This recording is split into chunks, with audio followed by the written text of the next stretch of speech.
Hi guys, this is topic 8.4 and we're looking at sustainable innovation. So if we remember what an innovation is an invention that is a commercial success. So it's essentially something that it's an invention, so a new idea that makes money. And how we do that in a sustainable way is very complex, and there's a lot to it. So we'll get started right now. So sustainable innovation relies on cooperation between different stakeholders such as government and manufacturing. So we're looking at industry, government, and local people to work on this. And we also have to always pay attention to this idea of the triple bottom line, where we are, and this is the main idea with sustainability, is that you are benefiting the economy, so you're making money and profit, but you're also sustaining the environment, and social systems benefit from this. So this can often be difficult as both parties have differing views. Sustainable innovation requires a radical change, which is time consuming and expensive, so manufacturers are not so willing to consider sustainable innovation. So sustainable innovation is a huge problem in the sense that, like, most companies want to show profit now, right? Like they're focused on the whole profit side of the triple bottom line, and not so much on the environment or the um, social dynamics. And that can be a problem because basically, if you think about it, you're trying to um, get a profit oriented entity to consider um, people and the environment, 20, 30 years out. What is that going to look like? And that's difficult when shareholders want to understand, shareholders in a company, so these are people that own stock, want to understand what's going to be happening in the next 5 years. So there's a basic conflict there that needs to be resolved, and that's why it's time consuming and expensive, and manufacturers are not willing to consider this as much. Now, this is a video that shows some information about sustainable innovation, and you should have a look at it. It's very interesting. It's only about 2 minutes long, so pause me, go watch this, come back to me. And now, this is um, social-technical, integration, and this is also very interesting. It's very complex, but it's the idea that you're trying to integrate your society, social needs into innovation, and it's basically trying to hit that social side of the um, triple bottom line. So please have a look at this video too. All right, so sustainable innovation is also about balancing the here and now with the future, right? Like basically, we need to make sure that the landscape doesn't end up like this, which is that's a terrible use of our resources. That we want it to be something that people can use into the future. And development is not limited by the ecosystem's ability to preserve diversity and replenish resources. So we need to make sure that our innovations help to preserve and aren't we're not extracting resources to the point where they can't be replenished. And we're doing that currently. We're using up most of the resources on the planet at a rate that is it's unsustainable. All right, time scales. So this is from the IB, and the time scales for sustainable innovation are huge. It's difficult to maintain as conditions can change significantly. So, for example, you might have a lengthy economic downturn. We're suffering from one right now because of the COVID pandemic. So that's going to have a huge effect on sustainable innovation.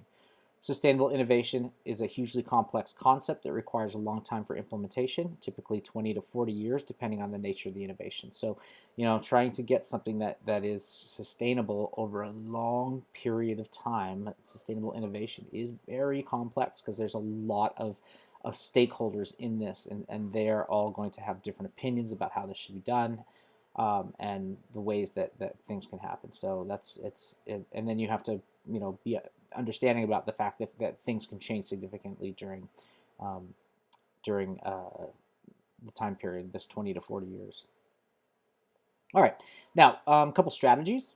There's the top-down strategy. So this is at its most basic. This is breaking down a system into component parts. From a corporate strategy perspective, a top-down strategy means the leadership level will determine the goals and how each of the departments or employees will contribute to meet the goals. So basically, this is where you're looking at leadership making the decisions and then pushing that down towards the people at the bottom. And you could also talk about this with government. Government also often makes decisions. They pass laws, and that gets pushed down into the masses. So that's a top-down strategy. It's where somebody in leadership decides that this is what's going to happen, and then it gets pushed down. Okay, and that's that in a that's one way that you can have a sustainable innovation be pushed through that lengthy period of time. You can also have bottom-up strategies, and this is at its most basic, is the piecing together of components or systems in order to give rise to more complex systems or problems. From the corporate strategy perspective, a bottom-up strategy methodology means that leadership level will determine the overall goals, but the workforce assists in developing the mechanisms and ideas to meet that goal. So essentially what you're looking at is this, is leadership says, hey, we need to have more sustainability in this manufacturing product or manufacture process, and then the workforce, the people at the bottom, help to figure out and develop the mechanisms, and they push that towards the top. So that's a bottom-up strategy, and I've got a good example of it right here. And this is, this is actually from ISK, which is the International School of Kenya, and they had a design. They have a problem in northern Kenya of deforestation, which causes the land to get drier and basically become more like a desert. And so they need to plant more vegetation. So how do you plant more vegetation? Well, you need to disperse some seeds. And so the government has decided that, well, what we need to do is disperse some seeds. But how do you do that? And some students at ISK figured out how you could use camels to disperse seeds in these things called seed balls. And so basically they came up with a mechanism so that as a camel is walking around, it's dispersing seeds as it walks. And those seeds will then germinate into trees, which will then help to reverse the desertification of northern Kenya. So have a look at this video. It's pretty interesting. And these are kids just like you guys. These are design students, but at the International School of Kenya. When we're talking about the bottom-up and top-down strategies, we have to think about this saying that we are thinking globally, right? So we're thinking about the globe, and we're thinking, very, big. But how do we get there? It's all the little mini steps, and so that's the act local part. So we're thinking global, but acting local. Okay, so government intervention. So governments will often regulate and pass regulations that allow for sustained economic growth today while preserving the ecosystem and resources for the future. So this is called, this is government intervention. And there's several ways that governments can intervene in the market.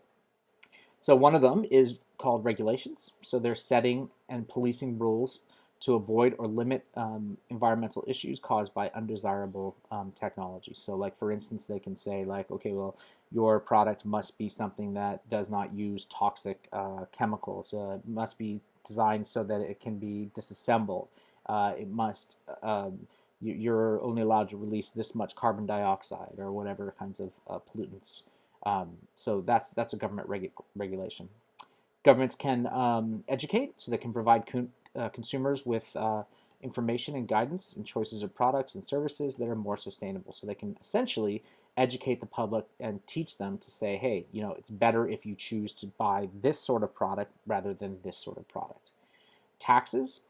They can penalize environmentally damaging technologies and influence consumer choice of sustainable products and services. So essentially, when you raise taxes on certain products, so let's say that you have a product that is quite polluting, and you raise taxes on that product then becomes more expensive, and people will then choose the less expensive option, and therefore the environmentally damaging technology will slowly disappear, and the ones that are less environmentally damaging will be influenced on that.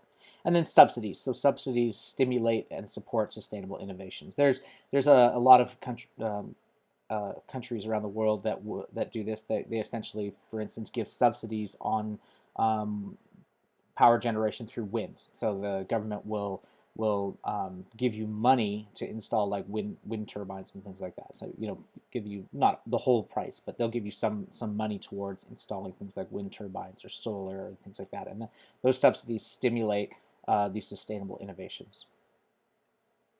All right, we need to talk about energy. So macro energy sustainability involves large-scale energy generation from non-exhaustive sources for international, national, or large community use. Examples are like hydroelectric power, wind, wave, or geothermal power. So these are sustainable macro energy. So we're not talking, coal-fired power plants here. So these are large-scale grid level. These are massive undertakings, and they're going to provide electrical power for cities and states and countries and things like that, provinces. And, they're huge, right?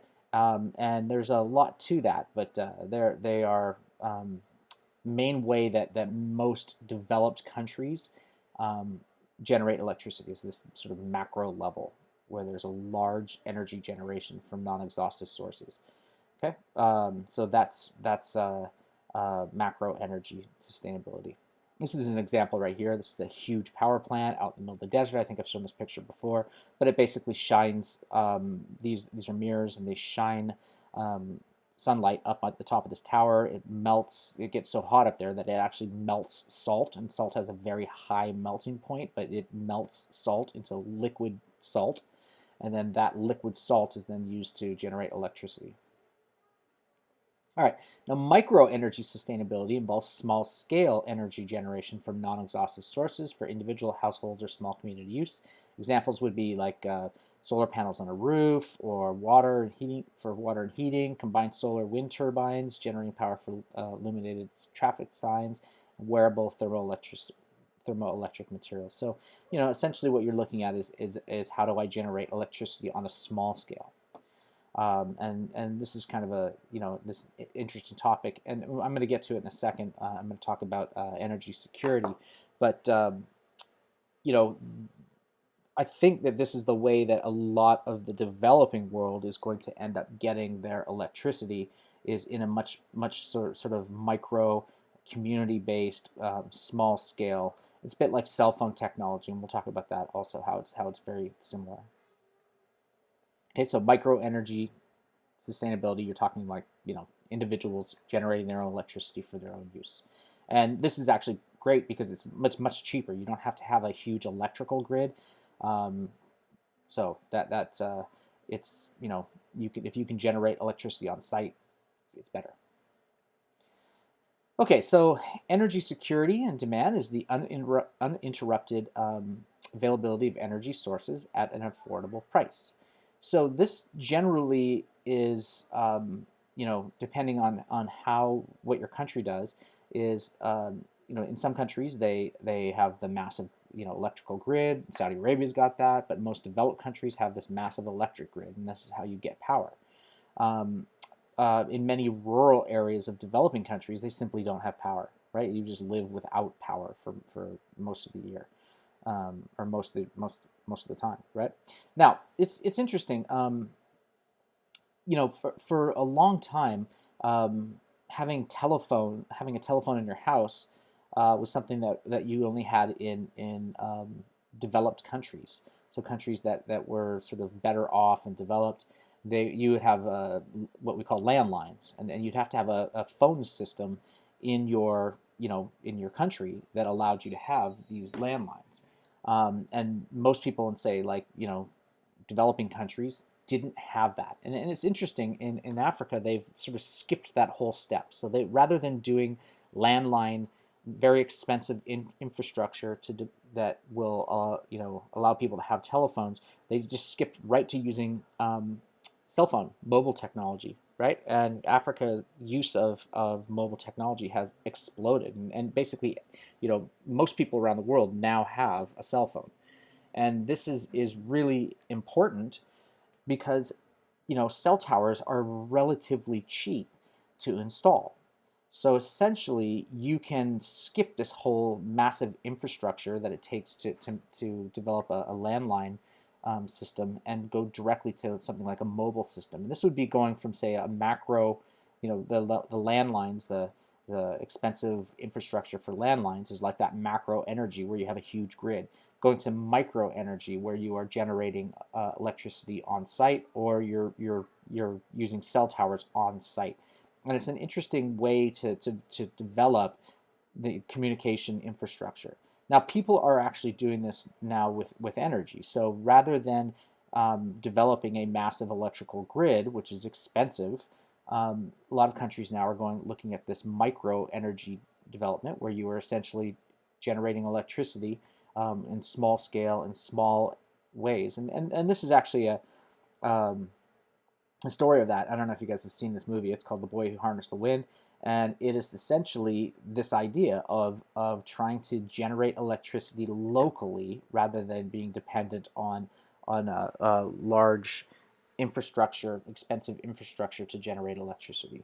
And so this is a movie that basically talks about a boy in Malawi who basically developed a wind turbine and used it to power his farm so that they could pump water from underground. So it's an interesting story. So please have a look at both of these videos.